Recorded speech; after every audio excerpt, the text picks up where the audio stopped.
So we have a lot of things to talk about today in the world of Nintendo. If this is your first time on the channel, be sure to hit that subscribe button. But we are just going to hop straight into it because yesterday I ruffled some feathers with a video that I made talking about the alleged third-party publishers' concerns with selling software on the Nintendo Switch 2 at launch. This was a story done by the Games Business website that was allegedly saying that third-party games weren't selling exactly all that great on the Nintendo Switch 2 thus far, and even one company was like this was lower than what we ever could have imagined it would being the bottom level of. And of course that caused a lot of controversy and a lot of speculation online as to why that was the case. Now allegedly Cyberpunk 2077 is the best selling game when it comes to third-party titles on the Switch 2 thus far, which immediately put people into a frenzy about the fact that, oh well, it's gamers rejecting game key cards because they don't want game key cards. And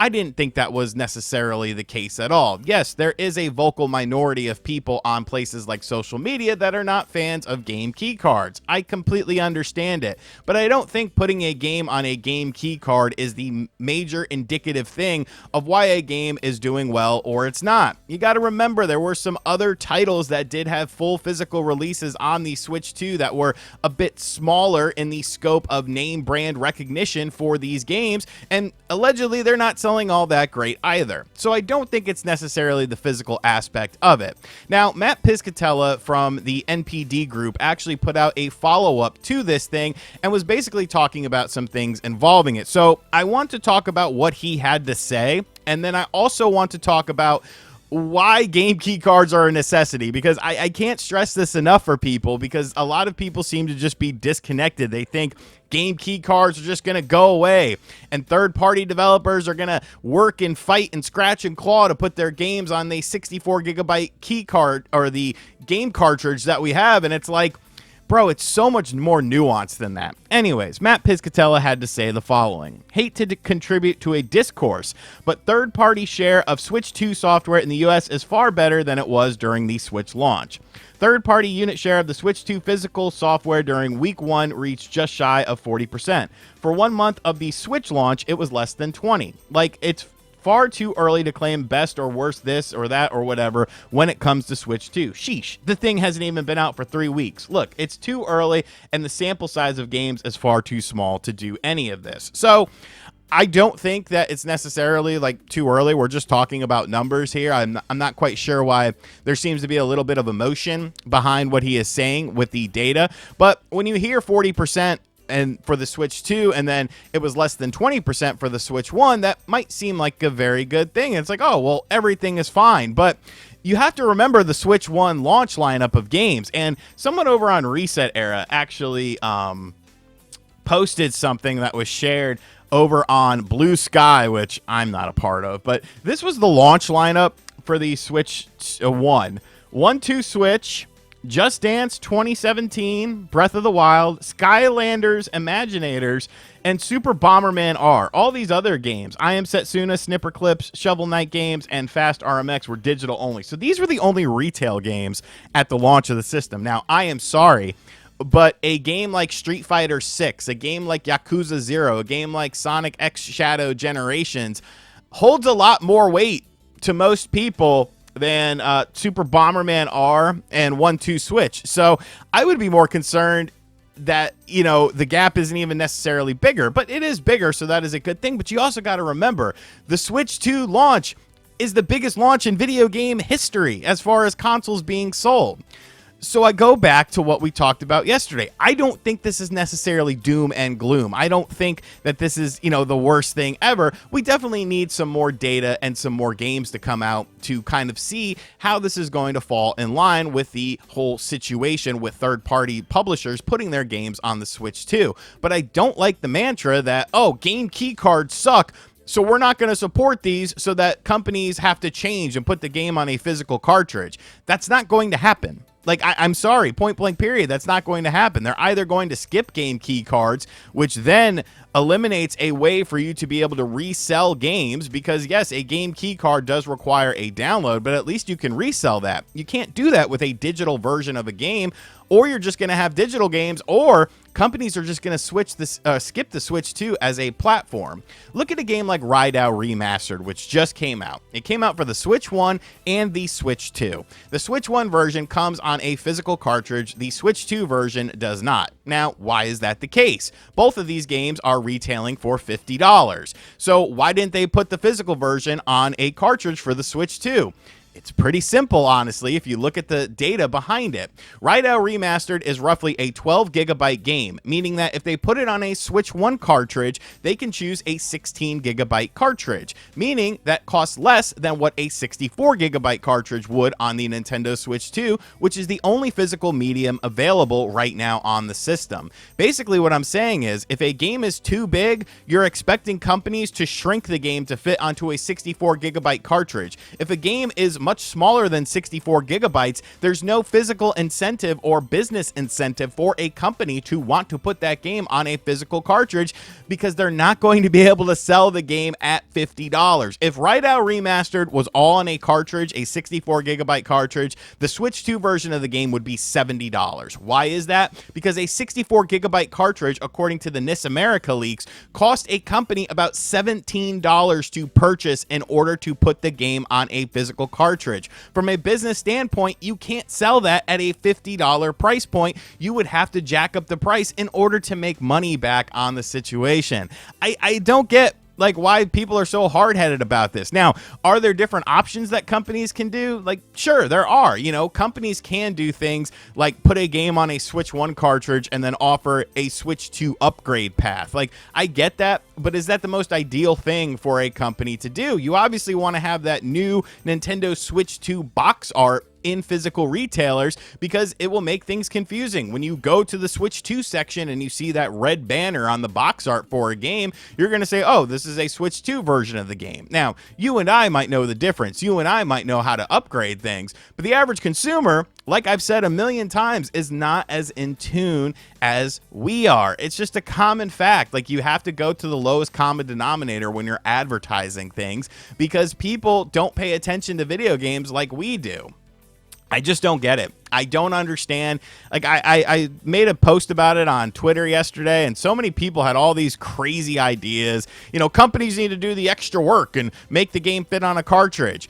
Even if they did, you're still going to be paying $70 for the physical cartridge, because there's not going to be any cost savings on that. And if we're talking about a game that is a smaller game, like a retro compilation or a remaster of a PlayStation 2 game, you're going to be paying more for that physical cartridge than you would on other platforms, or even a Switch 1 version like we're seeing with Rydell Remastered.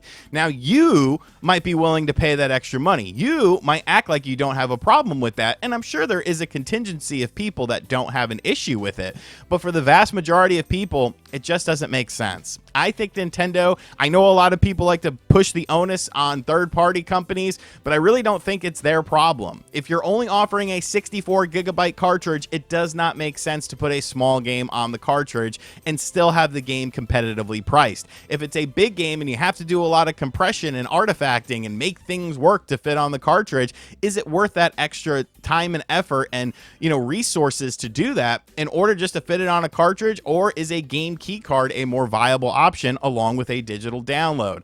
You know, it's going to be interesting to see how this generation plays out, because this is an issue that's not going away anytime soon. Game key cards are here to stay, because if they do go away, then you're just going to have a very, very limited amount of physical games, and then you're going to have mostly digital games. And if that's what people want, I mean, that's fine. You know, the market should kind of dictate, you know, how things go. But to think Nintendo's going to do some drastic change on their end, this is the company that got rid of Super Mario 3D All-Stars and gave you 6 months to buy it and then told you to piss off and removed it from the digital store. They are steadfast in their ways. I do not hate the game key cards. I've said this a million times. I own multiple game key cards, and I understand the thought process behind it. But it seems like a lot of people don't.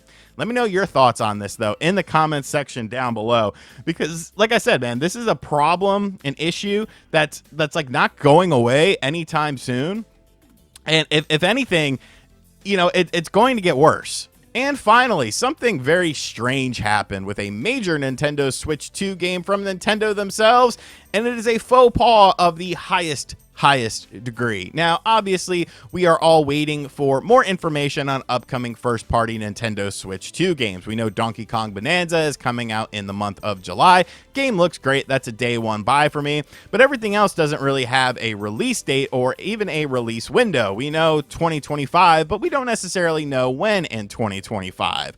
Well, some interesting advertisement was found in a London Underground subway system that, well, I mean, you kind of got to see it just to believe it. So this is a banner that was found in the London Underground subway system of Metroid Prime 4. And as you could see, like clear as day, it says out now. I don't think that Metroid Prime 4 is indeed out now. And some people, you know, initially I thought this was kind of like a Photoshop because the out now is covering, it looks like it's covering something underneath.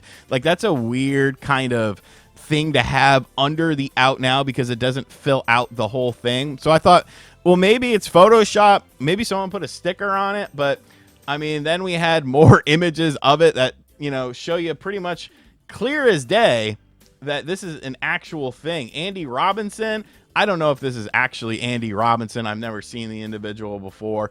He actually came across this as well. So this is actual, you know, marketing that is being done in London that clearly says Metroid Prime 4 is out now. Now, Nintendo did do an update after a request from Video Games Chronicle asking, is Metroid Prime 4 out now? And Nintendo said, no, Metroid Prime 4 is not out now. But because of this, people just got into a tizzy over this. They went off the deep end. People think that the game is now going to stealth drop this month, and that's why it says out now, because Nintendo's going to stealth drop a game that's been in development for well over 7 years. Switch developers midway through the release of the development of the game, it's probably cost them way more money than humanly possible and humanly imaginable that they thought it was going to cost, because they obviously have to pay the original company Bandai Namco for the work that they did, and then they of course moved the game over to Retro Studios. So yes, they're going to stealth drop that game. Well, RGT, what about Metroid Prime Remastered? Metroid Prime Remastered is a completely different thing. It is a remaster of a game, not a game that was in development for 7+ years. Now, some other people also believe that this is indicative of a Nintendo Switch 2 Direct incoming, and the game is going to be announced there and then shadow dropped there, or they're going to announce a release date of June or July with absolutely no lead up and no marketing, and I guess trying to also step on Donkey Kong Bonanza's feet with that. Once again, that doesn't really make much sense. I kind of foresee this being a fall game for Nintendo. So what actually happened here then? I mean, I think the answer is pretty simple. It's a marketing issue. The marketing company, for whatever reason, put out now on the banner in as a mistake. Like, mistakes happen in marketing. You got to remember, Nintendo also said that, you know, VRR was available in docked mode, and then weeks before the launch of the Nintendo Switch 2, they were like, oh, wait, no, that's just in handheld mode. Sorry, that was misinformation on our website. Like, these companies aren't immune to making mistakes. Everybody makes mistakes. I make mistakes all the time. Like, there's nothing wrong with it. But that's simply what this is. This is a mistake. This is a faux pas done by the marketing company that, for whatever reason, went out for approval and is now being seen in London. So, you know, and it really just goes to show you that people, they see what they want to see and they hear what they want to hear because it's what they want. And I get that. I'm kind of like that too. But you also have to look at more reasonable aspects of it. I feel like this ties in perfectly with the game key card situation, because if you vehemently hate game key cards, like, I get it, you want them to go away, you want everyone to put their games on a standard physical cartridge for the Switch 2, kumbaya, my lord, kumbaya. But that's not how things work. Like, it doesn't make any sort of sense to do that. It doesn't make any sort of sense for Metroid Prime 4 to say out now, and for Nintendo to stealth drop the game, and or stealth drop it during a Nintendo Direct, when there's obviously Donkey Kong Bonanza coming out next month, and that's what their whole focus has been on thus far. It's just one of those situations where it's like, a mountain out of a molehill, basically is kind of how I view this. But there's always a chance. There's always a chance that game key cards will go away and physical games will take over, and Nintendo will make more cartridge sizes, or they'll find a different cartridge medium that allows companies to use various cartridge sizes. There's always a chance that Metroid Prime 4 is out now, somewhere in the universe, somewhere in a parallel dimension or something like that, or it gets stealth dropped. But there's also a chance you're going to win $1 million today by playing the lottery, and I don't really like those odds. But if you do, be sure to throw some money my way. Anyways, folks, that's what I have for you today. Various topics, interesting topics. I think this was a fun discussion video. And as always, I'm not saying I'm right about these things, but I'm also saying I'm not going to say I'm wrong about them either. But everyone's going to have their own opinions. Everyone's going to have their own sort of mentality when it comes to things like this. And I respect your opinions on stuff like this, but you're probably not going to sway my opinion too much because, facts are facts, I feel like, with this. But, I could be wrong, but I'm not. Anyways, guys, let me know what you think of everything in the comment section down below. And as always, thank you for checking out this video. A bit of a long boy today, but, I had a lot of things to say. Interested to hear your feedback. Twitter definitely didn't like what I had to say about the game key card situation. I like to post things on Twitter and then I don't even look at the replies, because it's like, you're not going to change my mind or anything. You're probably just saying something I've already thought about, I've already discussed, and I've already talked about. But, the engagement is fun. People get into little conversations with each other on stuff like that. Like, it's cool, but, like, my opinion is my opinion. And I think my opinion is very sound when you think about the overall scale of things. And as always, I'll catch you guys on the next video. Hit subscribe if you're new. Be sure to like and share the video as well. Later.